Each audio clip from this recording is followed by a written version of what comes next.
So today we're going to be talking about meeting people in the modern age, in the age of social media, of information, of extreme political ideologies, polarization, all these things that have caused a social upheaval, but most importantly, the technology, which has allowed for a plethora of options, a unlimited amount of ways to meet people. But with all these options, I think it's also in many ways paralyzed people from going outside of their comfort zone, and it's placated a lot of people's social abilities and drives to meet people. It's a lot easier to stay home and hang out online than it is to go out into the dark unknown and meet people in a seedy downtown area. There aren't that many places anymore where it's normal to just mingle with people, and the places that are, like I mentioned, bars, there's this almost pressure to them because people are going there explicitly to meet others, to live in the moment, to escape the humdrum of their lives, and they go to these bars and they go out drinking, and oftentimes what people are looking for is some sort of casual encounter, maybe sexual, often sexual, and if not that, just some sort of spur of the moment, fun kind of thing, but it's usually not the place where people form lasting connections, and it's not always a great environment for having in-depth conversations and getting to know people. So I want to talk a bit about what it's like meeting people in this information age, and what are some of the challenges and how are some of the ways I've overcome them, or I am actively working towards improving myself socially and my social skills, because I do think this is a big issue. This is perhaps the biggest issue of our time, depending on how deep you think this goes. I think it's not just as simple as socializing or having people to talk to. I think our connection with others, with other humans, is the soul of life itself. I mean, without that, what are we? We're just secluded and depressed and some sort of strange sad life form without a connection to other people, without a connection to other life. So it's important. It's a very important topic, and that's why I do want to share some thoughts on it. Kind of more romantic relationships.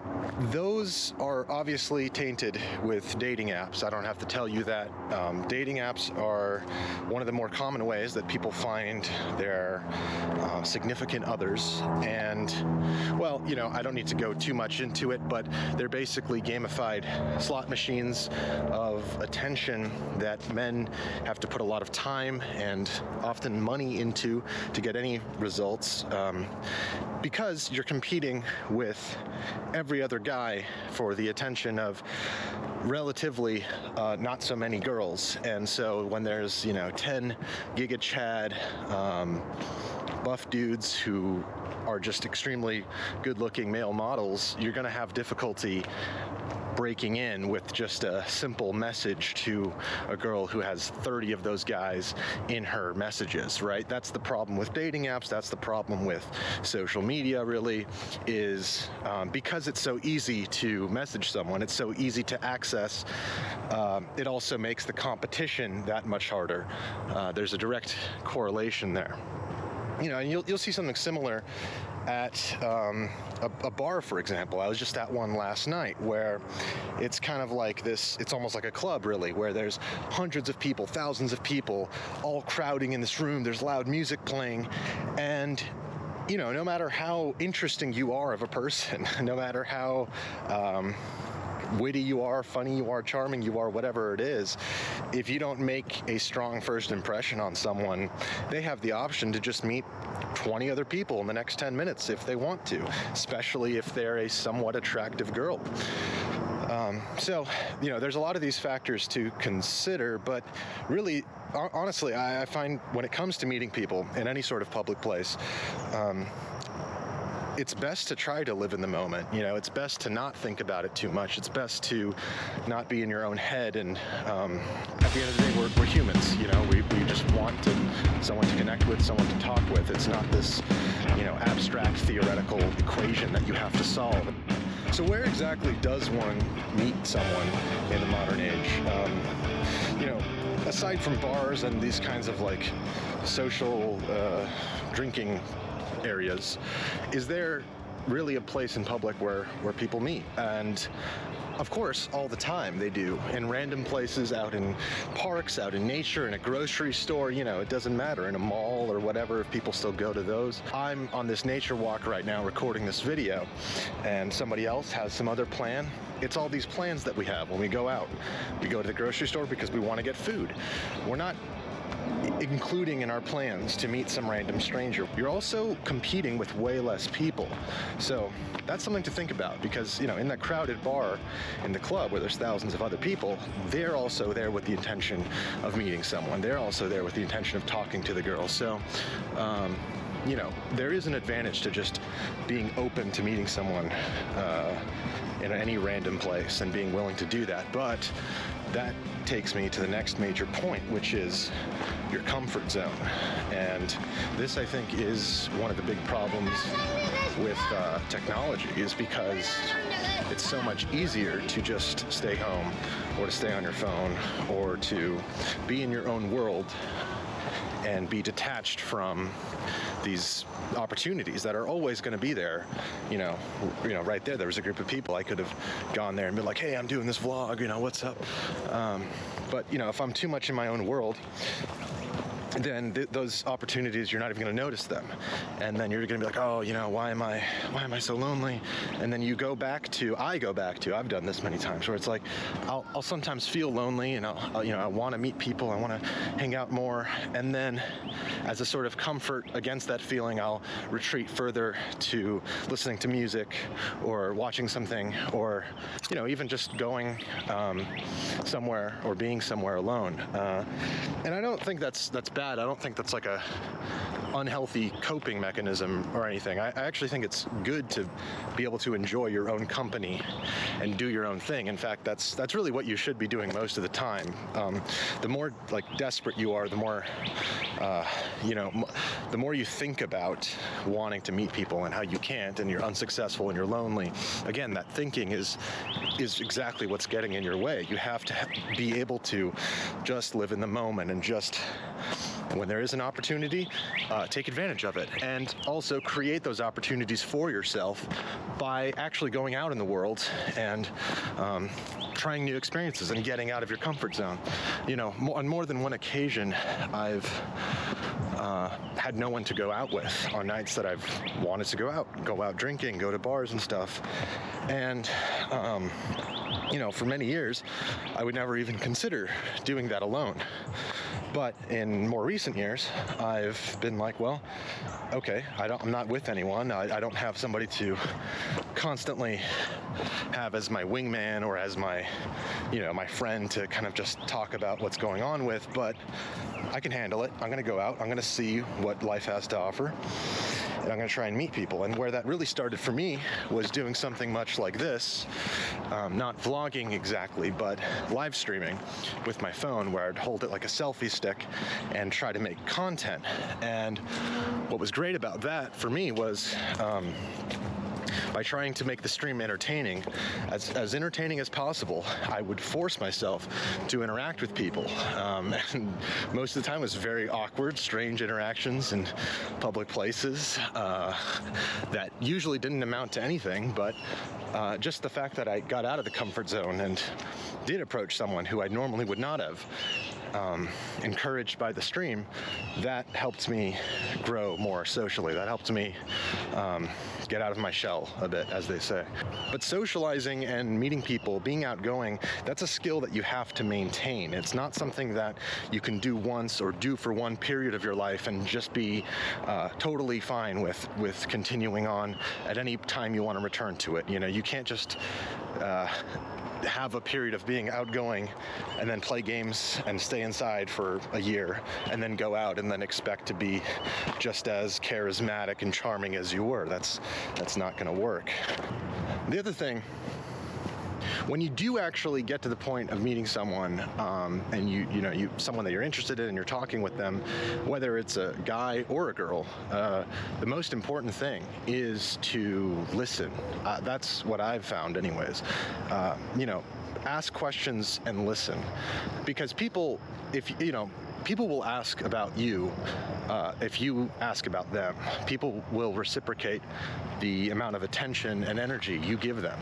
So my best advice for that is, don't make it so much about yourself or what you're doing or even what your interests are, at least not immediately.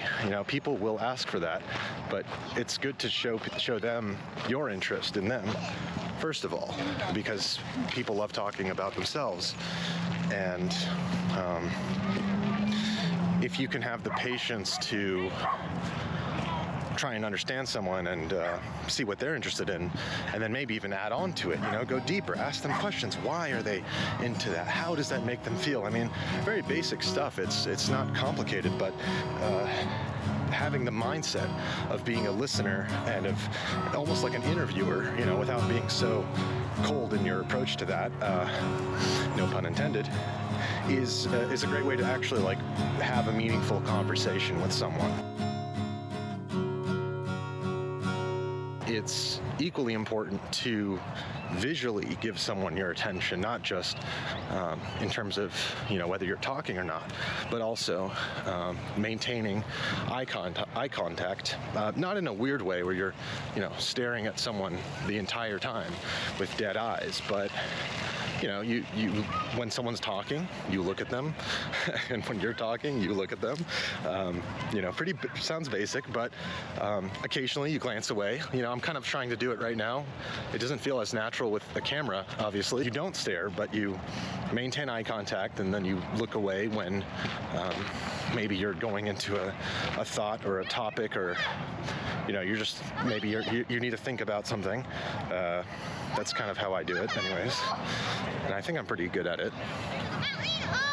So we are out right now in a very public place with a lot of people. And this is, I'm sure, a great way to meet someone, but see, even those guys over there, even though this is kind of a shared place, we are outside, it's beautiful. Anytime you are outside, the general vibe is people are in their own little groups, and even if they're willing to meet others, they're usually going out with their own groups. So, this is a slight tangent, but I also have it's not really a theory, it's just a lived experience. It's a observation of reality, I would call it. I think that,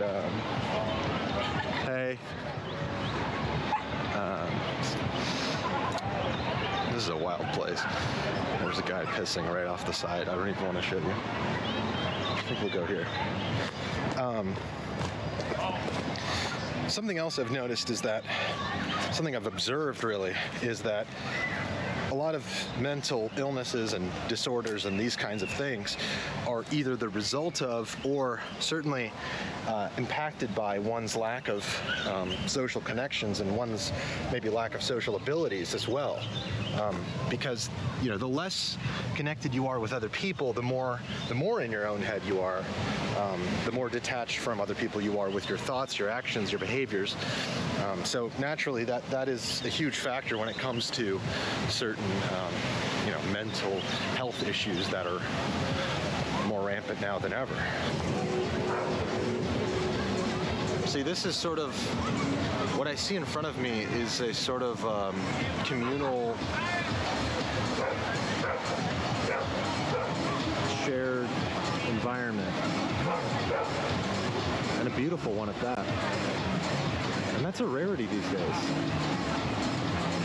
It's a rarity, at least for me, to see people gathered out of their own volition, you know, not some sort of gated off, planned event or ticketed corporate event. It's just people outside experiencing nature, and that's a beautiful thing.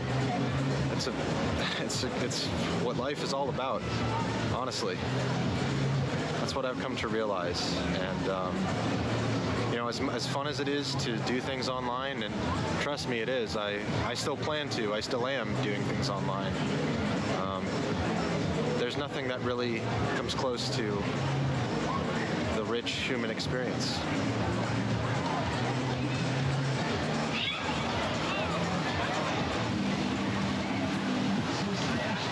So travel, dance, get out of your comfort zone.